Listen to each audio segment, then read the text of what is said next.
Thanks for joining us today at Take 5. In this teaching series, we're looking at strengthening grace, what I consider to be one of the most powerful and available provisions. Provision. It's a provision.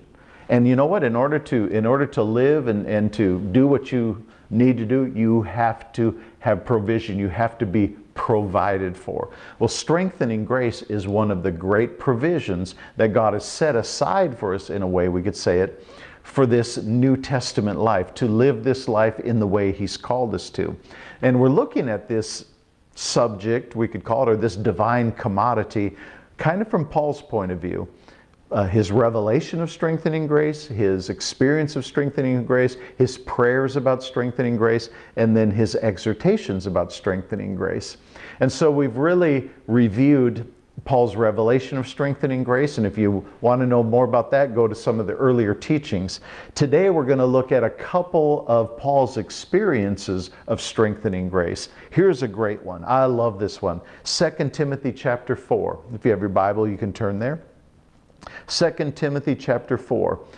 Because of the ministry work Paul was doing, he was often in trouble with the authorities. And when he got in trouble with authorities, he sometimes got put in prison. And being in prison and being on trial and being scourged and beaten and stoned, these are all very difficult things. You cannot be weak and make it through these kind of things.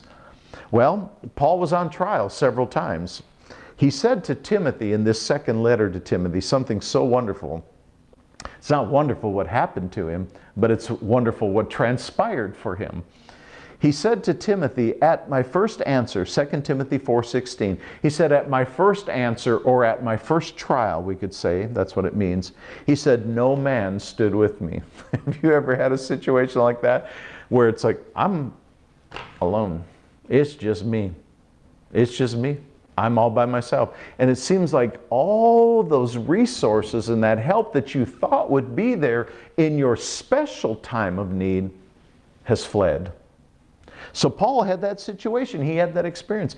He said, at my first trial, no man stood with me, but all forsook me. Well, I pray God it won't be laid to their charge. He said, I asked the Lord, don't judge them for that. I mean, don't penalize them for that. But listen to this in the next verse, verse 17. He said, notwithstanding, or we could say, however, the Lord stood with me. Isn't that powerful? He said, at my first trial, no man stood with me. They all left. However, the Lord stood with me. Now, if we just stopped right there, we could say, isn't that wonderful? What a comfort for Paul. How nice to have the Lord say, I'm here, I'm with you, I'm standing by your side, put his hand on his shoulder. Oh good, at least I'm not by myself. And that would be wonderful in itself, but Paul said more.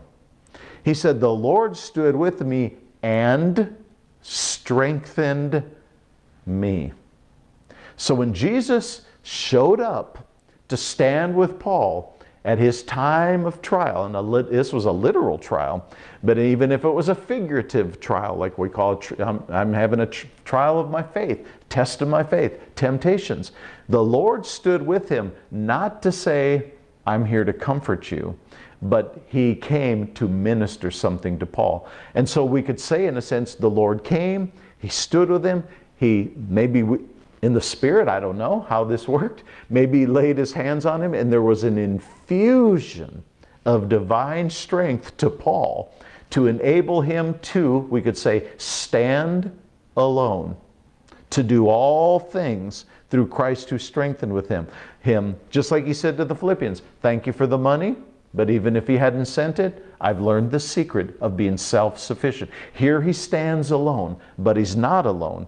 Jesus is with him, but not just as a comfort, but also to administer to him the supernatural strength he needs for that test and trial. That's what strengthening grace is for, and Jesus is the one who gives it.